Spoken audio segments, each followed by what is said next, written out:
Presidente, nonostante la situazione economica, oggi comunque si è parlato di cose positive, i temi del lavoro, la Regione comunque si sforza, promuove comunque le scuole per i giovani, i prodotti tipici, si va avanti. Beh, anche oggi è stata una giunta iperproduttiva, visto e considerato che basterebbe citare un argomento per tutti, il nuovo regolamento per il commercio, il che significa dare organizzazione di insediamenti nel territorio, ma anche pensare che la burocrazia non debba fare la parte del leone nel momento in cui si va a realizzare e assumere nuovi cittadini, quindi a creare nuovi posti di lavoro.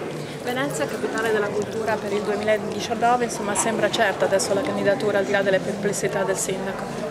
Ma per noi è sempre stata certa, però lancio anche un appello affinché il governo cerchi di dirimere anche il contenzioso, perché voglio anche ricordare che ci sono più candidature. Mi chiedo anche che senso ha spendere soldi pubblici, perché poi sono sempre soldi dei cittadini di diverse regioni, per presentare 4, 5 o 6, non so quanti sono i dossier, per poi avere solo uno che si aggiudicherà in Italia questa partita. Penso che il nord-est, noi abbiamo assolutamente le carte in regola per aggiudicarcela, potrebbe essere un'occasione per decidere e non far spendere i soldi agli altri.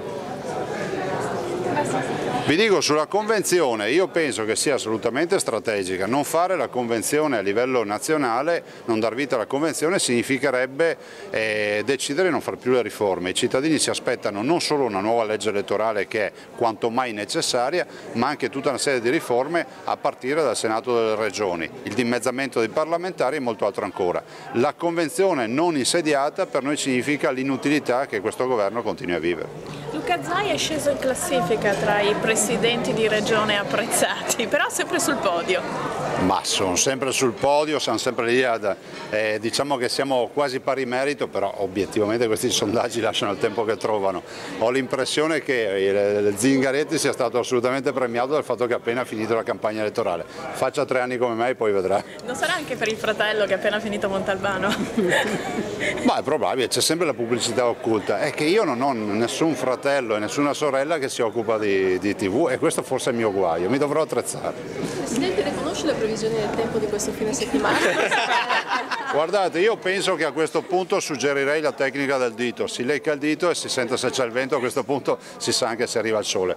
Penso che in Veneto c'è il sole, dalle altre parti non so, molto probabilmente piove dalle altre parti. A proposito di weekend, sabato ci sarà il Consiglio nazionale della Lega. Sì. Potrà essere un'altra occasione di scontri o no, io spero proprio di no, insomma, cioè non è che un Consiglio nazionale può avere come unico ordine al giorno i provvedimenti disciplinari. Sono convinto che sabato si parlerà di progettualità politica, dei problemi dei veneti, di come risolverli, visto e considerato che il parterre del Consiglio nazionale è rappresentato dai massimi amministratori del Veneto che si riuniscono lì, e quindi all'interno del partito spero si parli di progettualità, ma non ho motivo di pensare che non sia così. Lei ci sarà?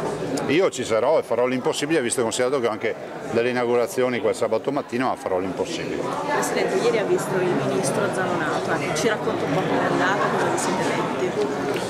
Beh, direi un incontro positivo, nel senso che tra istituzioni, fermo restando le nostre diversità di veduta politica e di pensiero e di ideologia a 360 gradi, c'è da dire che tra istituzioni è doverosa la collaborazione e l'interesse dei veneti.